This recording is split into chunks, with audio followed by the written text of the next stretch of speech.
যদি ভগবান শিব আর ভগবান বিষ্ণু একে অপরের বিরুদ্ধে সামনে দাঁড়ায়, তাহলে কি হবে? কে বেশি শক্তিশালী, শিব নাকি বিষ্ণু? এই প্রশ্নটা আমাদের মাথায় কম বেশি সবার মনেই আসে, কিন্তু এর আসল উত্তরটা একটু অন্যরকম। প্রথমে দেখা যাক, শিব আর বিষ্ণু দুজনেই সনাতন ধর্মের সবচেয়ে বড় দেবতা, কিন্তু তাদের কাজ আলাদা। একজন সৃষ্টি ভাঙার দায়িত্বে, আর একজন সেই সৃষ্টি ধরে রাখার দায়িত্বে।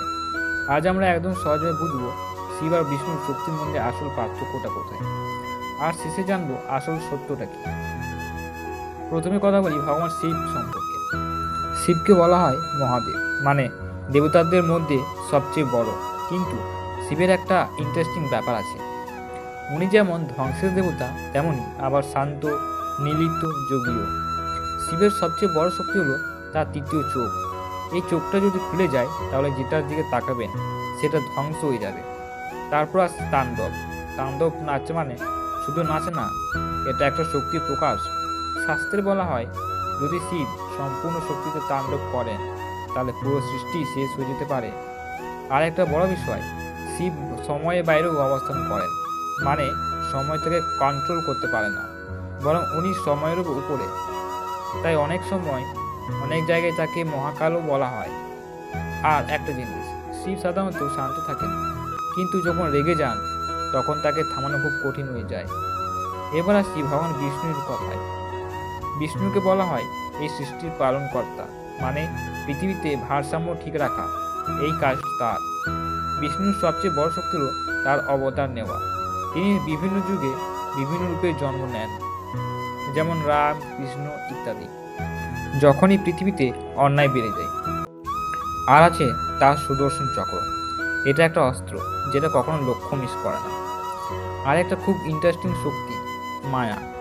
বিষ্ণু যেমন ইলুশিয়ান তৈরি করতে পারেন, যেটা দিয়ে যে কোনো শক্তিশালী সত্তাকেও বিভ্রান্ত করা যায়। তাই সরাসরি ধ্বংস না করে বুদ্ধি আর পরিকল্পনা দিয়ে তিনি পরিস্থিতি নিয়ন্ত্রণ করেন। এখন যদি আমরা তাদের মধ্যে পার্থক্য করি, একদিকে শিব, যার শক্তি সরাসরি ধ্বংসের সাথে যুক্ত, অন্যদিকে বিষ্ণু, যার শক্তি সবকিছুই ব্যালেন্স করে রাখা। শিব চাইলে সব কিছু শেষ করতে পারেন, আর বিষ্ণু চাইলে সেই শেষ হয়ে যাওয়া জিনিসকে আবার ঠিক করতে পারেন।